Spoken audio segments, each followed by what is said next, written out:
Just 1 second. Okay, it's live now. Okay. Perfect.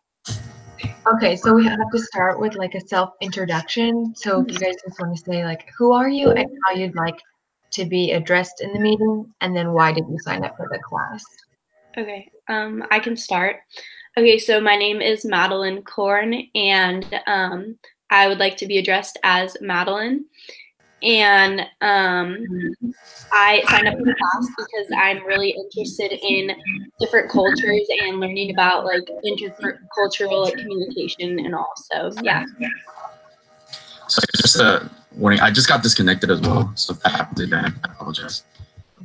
Hi, my name is Daniel. I like to be addressed as Daniel.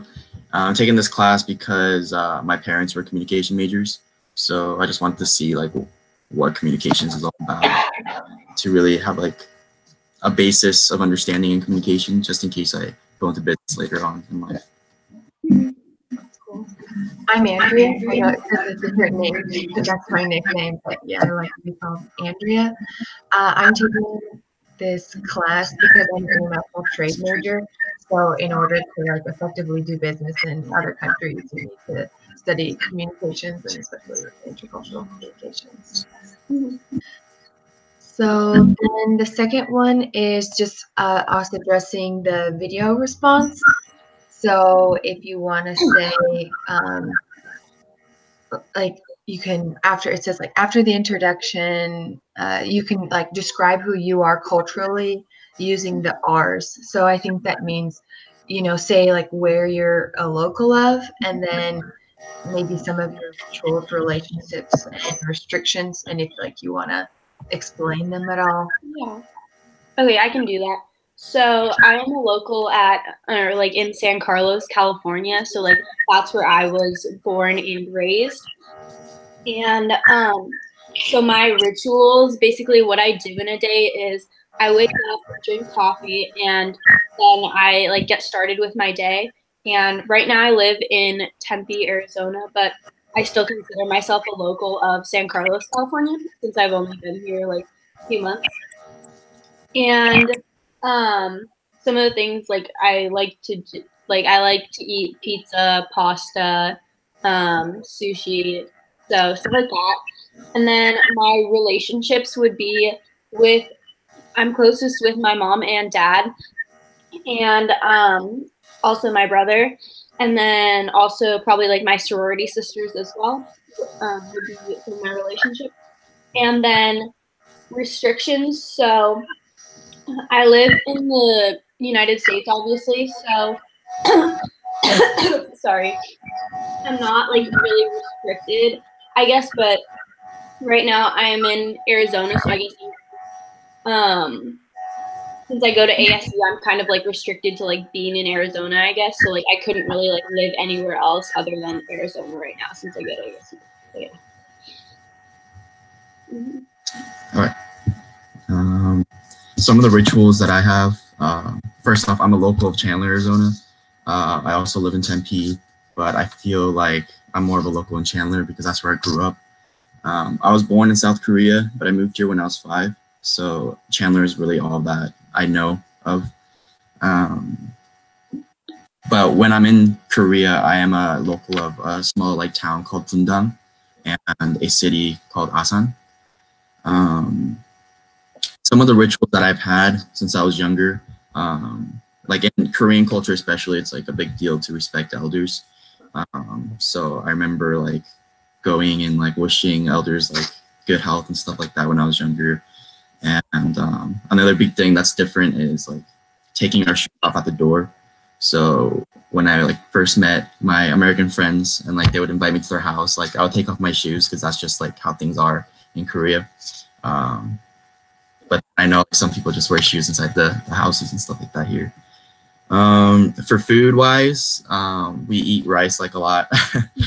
That's one of the rituals that we have. Like anything that we eat, we usually eat with rice, so like meat and yeah, anything like that. Some relationships that I have.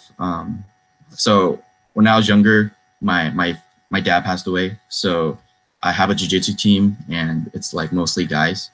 So I have a relationship with those guys, and it's like a father and son relationship that I have with them. And I think they shaped who I am like today.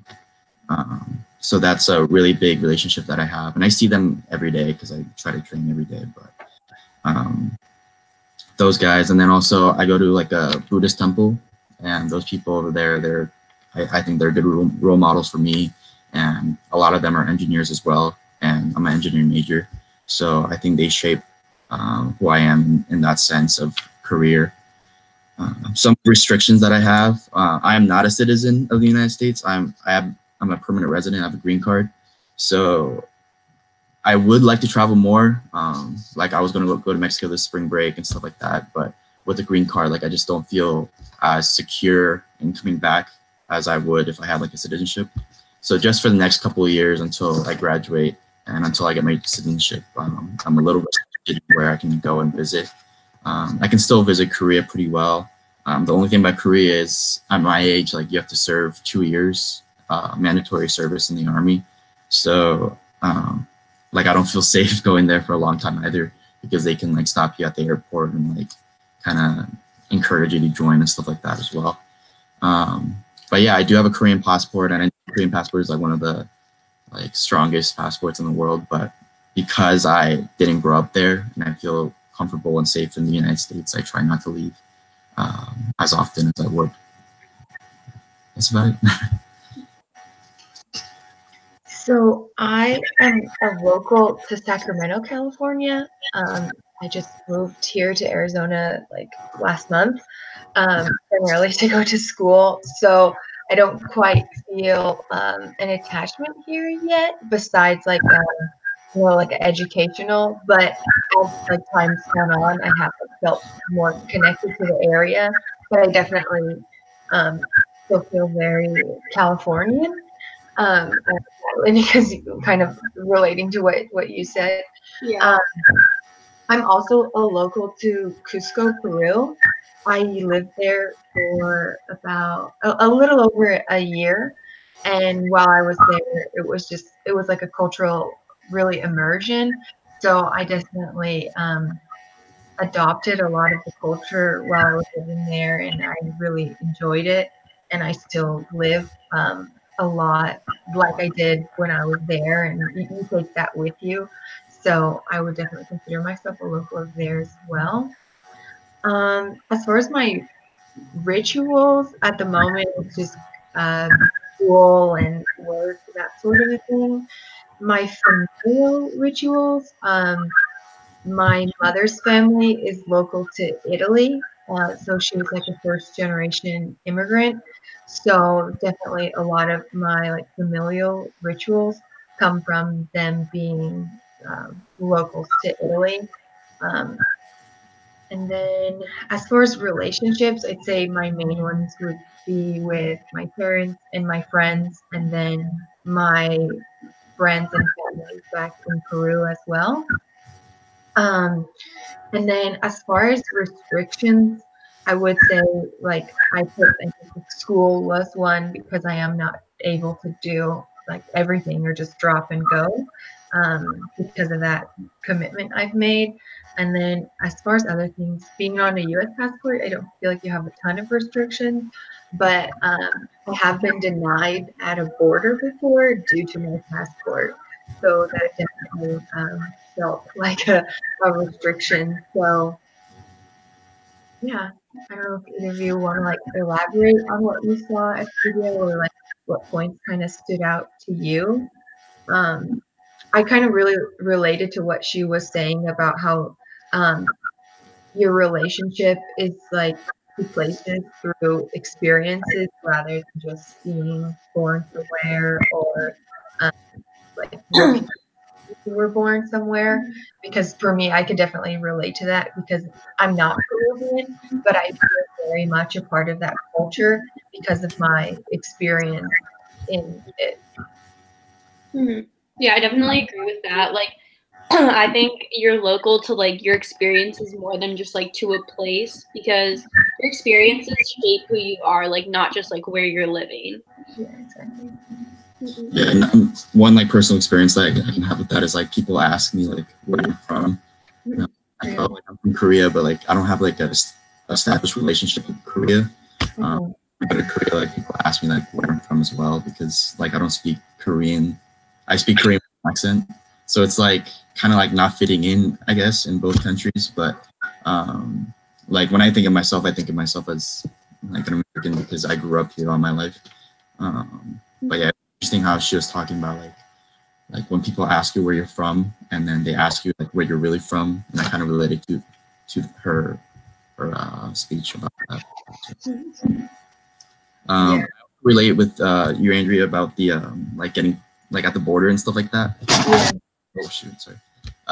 So when I was like a junior in high school, I went to Korea and I was trying to come back, and like they wouldn't let me. So I was actually stuck in Korea for like 6 months. So like when you said that about getting Oh my gosh. stuck at the border like thing, it kind of like Yeah. makes sense. Yeah.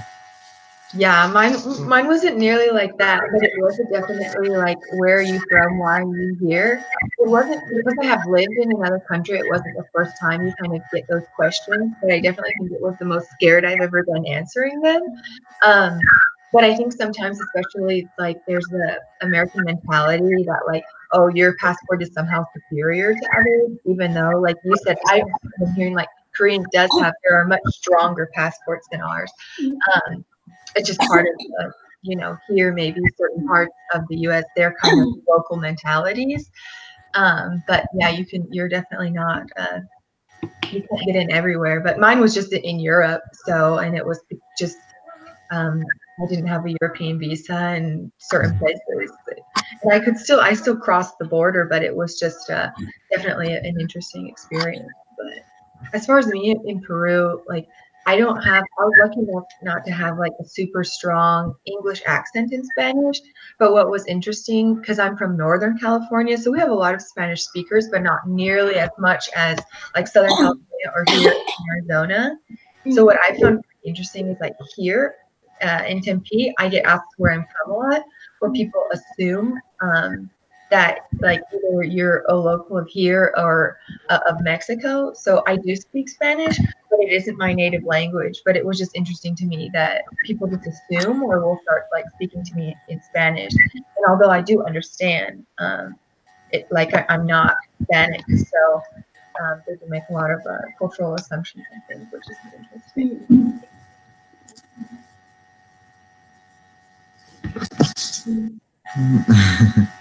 What else did they say? I wrote like my main points. Oh, another thing I liked that she said was like, coming from a country sets like a trap.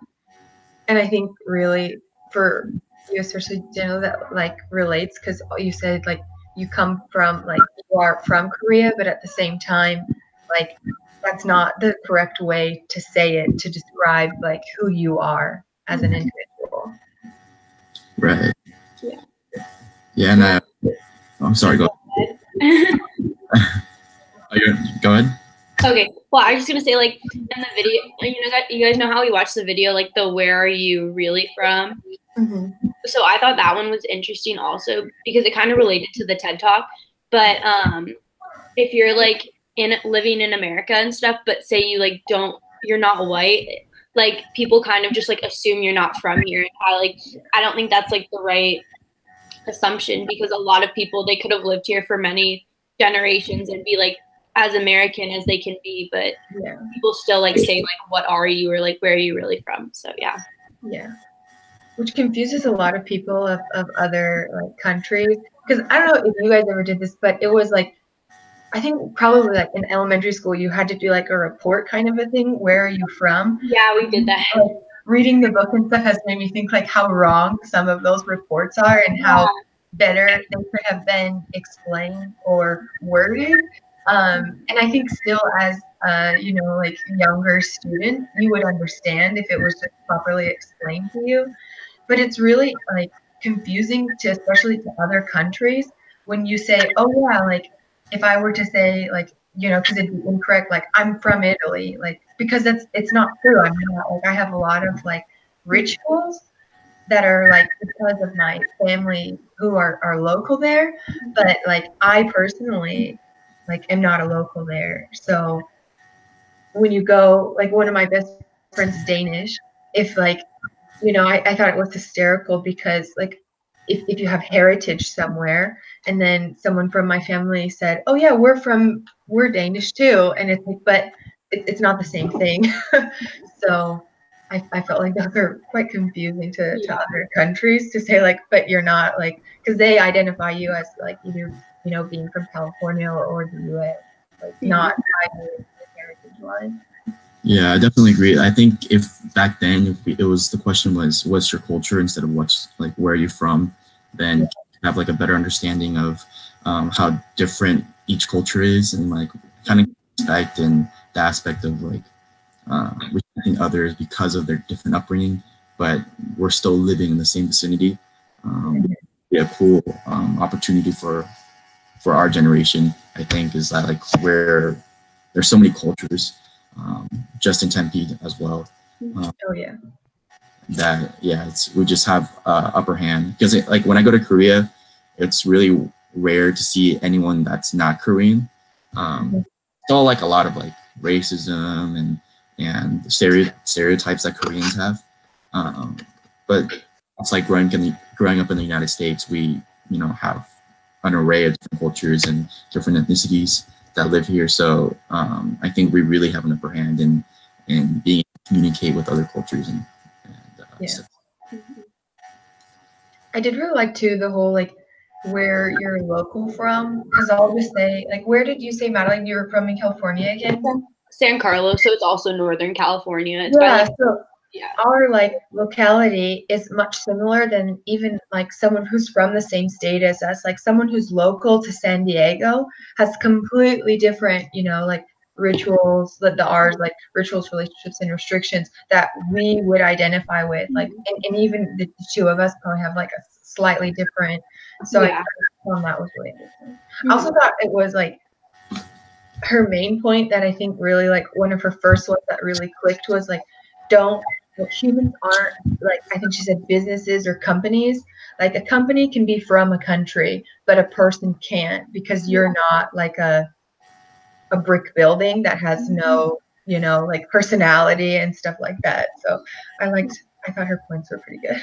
Yeah, no, I agree. Like when she said she's like, I'm not multinational because that's what a company is, but multi-local just sounds a lot better because you can be local to like several places, but you're not like national, I guess, just like how a company is. Yeah. And especially people in the US, because it is a country of predominantly immigrants, and like the country, it was either like part of it was Mexico, part of it, and it was like Native American territory. So I think here you can say, like I probably have a ton of, because so much, like almost all my family members were immigrants. They all actually were. So you can say that you have, going back to some of those, like saying like you're from somewhere.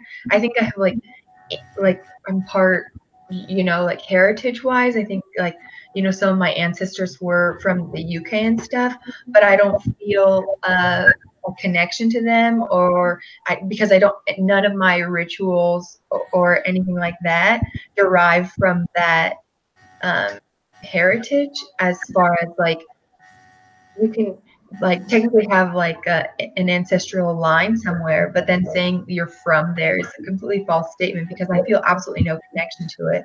Although like maybe at one point my ancestors did, but going on, like I have none of my rituals like derive from that culture. So it's kind of like false to be like, oh yeah, if you're a third or however much, for someone to identify, oh yeah, I'm like a third of this, when you don't carry any of the aspects of. Yeah, same with me, because I think my ancestors are definitely from like English descent most likely, and also Polish and Ireland, but that was like so many generations ago, so I don't really carry any of like their, like say Ireland's like cultures or values and like stuff like that. One thing I thought was like coming from a family of immigrants, it's hard to balance like the rituals of your immigrant parents and then the rituals of your locality, because like I want to abide by the rituals of like Chandler people. Yeah. but then my parents want to abide by like the rituals of Korea. So I don't know. I know Andrea, your parents are immigrants, right? So like, did you have a similar experience where your parents like kind of like when you're growing up, they would enforce their rituals on you, and then you kind of have like you have to find the rituals of your town or your city? Well, okay, maybe I said it wrong. My parents, like my mother was born here, but my grandmother immigrated. Oh, got it. So, I think it was quite interesting because at first, like my grandmother refused to speak Italian, because I think she thought it was like for her really shameful that like she didn't speak it perfectly. So she really wanted her kids to be, um, fit in with the culture of like where they were going to be locals of because they were born there. And then as she got, and I think that was just maybe like what at the time in the area, because it was like in Central California, which is like mainly farmland and not really accepting of other cultures, uh, and especially other languages. Now it's predominantly Spanish, but I don't think it was that 20 years ago, or 40, way more than that. So my mom grew up very much like she still says like she's like I think she would identify as like local to Sacramento. And then as my grandmother kind of like realized like my grandmother kept all her traditions but didn't pass them on to her children because I think she wanted her children to feel like they fit in better. And then as she got older, we started to have those, but we do carry a lot of like a lot of the Italian rituals as far as like religion and how we go about, especially like familial life. But no, I think it was different because like it was maybe my grandmother, so I had like one generation in between as far as like you definitely deal with that, which is interesting because in my like global marketing class, that's like exactly what we're talking about right now. So I was like, oh, the two classes are kind of like colliding because we're talking about how it's curious in the US you have like so many different cultures, and you need to also like take into account that a lot of people still have like want to keep the cultures of where they immigrated from. Yeah, I think it's good though, like that people keep their cultures and especially in the United States, I think that's what makes us different. Like we have so many like different foods and stuff like that, which I definitely like. Let's see. One thing that I was wondering is, so I know you go and visit Peru, you said, right? Mm-hmm. Yeah. Do you feel like more do you feel comfortable in Peru, like, or do you feel more comfortable in the States, I guess? Or like more natural, I guess. Like I'm comfortable both places. So in Peru, it was interesting because they are a very like visual culture. So that was my first like experience into like the whole getting asked like where are you really from? Because like I do look like some people there, but I look very different than others. So it's kind of like easy for someone to pick you out in a crowd if they are a local of that area, to know that you're not. But because I was kind of learning Spanish and adopting a lot of the rituals of that culture, I think that I felt like I was fitting in and people were much more accepting of me because I was so open, and I tried to be really open to adopting their rituals rather than bringing my own. But now my Spanish isn't as good, so. I can kind of relate to that, like in a way, I guess, because so I visited Germany a couple summers ago, and I look almost like exactly like all the people there. So like everyone just like assumed I spoke German, and I would be like really confused because like I didn't know what they were saying. But a different experience I had was when I went to India, because there like it was honestly so like different. It's such a different culture because the people there, for some reason, they all like, I guess they really like light skinned people. So they all like wanted to take a picture with me, which was like super weird because I've never like had that happen before. So I don't know. It's just like an interesting experience, I guess, kind of tying that into what you were saying. Yeah. That's really interesting. I've heard that happening in some countries too, especially for blonde hair. Yeah. But I think in certain like cultures, it's considered like lucky, or like Yeah. they have different. Some of them view it as like either maybe some say maybe it's unlucky, but I think it. Yeah, I think definitely in Indian cultures, like blonde hair is like good luck or something. Oh, I didn't know that. I think I'm not 100% sure. Yeah. Yeah, similar thing happened to my friend as well. Like so my friend's Japanese and my other friend's Mexican, and they went to Japan together like last summer, and like they would get stopped and like people would ask to like take pictures with my Mexican friend, and like I guess it's just because over there it's like so homogenous. I guess like there's not a lot of diversity, so it's Okay. for them when like they see someone that isn't the same culture as them or like same culture as them and stuff like that. That's interesting. I think that's like really relatable to her video too, because she was like a lot of times like in other cultures, like maybe when you went to India, they have certain like concepts of what you're if you're they have that like predetermined notion or concept of what you are. Like for them, the concept of you would be that like you're lucky, whereas you wouldn't consider yourself lucky. But as far as like what you say, like because like then you can't relate like a human to a concept. Okay. Answered all of the question. It was mainly just the one question and talking about it. And then so then Madeline, you're gonna submit the recording, right? Yes. Okay, and then what day do you guys want to have the next group meeting? Are Wednesdays still good for everyone now that we know how to figure out the software and stuff? Yeah. Yeah, Wednesday in the afternoon work best for me, like around. So my class gets out at 4:20, so anytime after 9 would be. When is the next? Do you guys know when the next one is due? I think it's due on the 17th.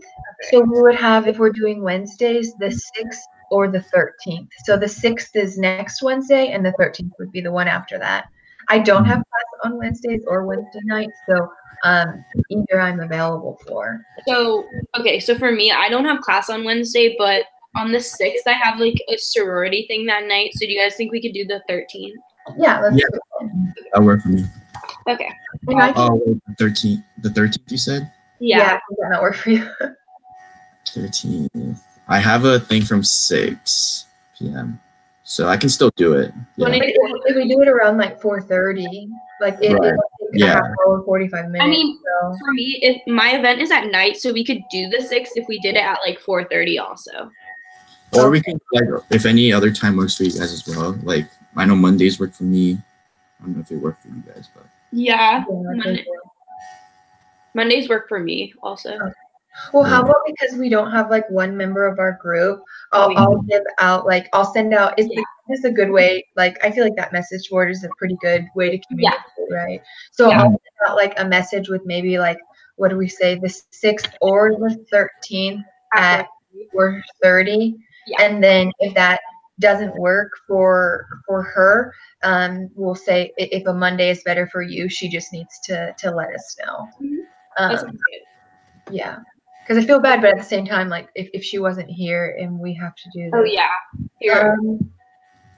And then who wants to lead the next discussion meeting and who wants to record it? I mean, I'm fine with recording all of them. Okay. If you're comfortable with that and if that's okay with you. Yeah, since I already know how to, I might as well just do them all. Yeah, because I could not figure it out. I felt so bad. It's okay. Then we can just switch off like doing the whole, like what did she say? Leading the discussion. Yeah. So. Yeah, I can lead next time. You want to? Okay. I'll do the one for you. Yeah. Perfect. Okay. Okay, then I think we're good. Okay. Should I end the? Yeah. Have a good rest of your morning. Yeah, have a good week, guys. So we'll see you on one of those dates. Okay, I'll end. Bye.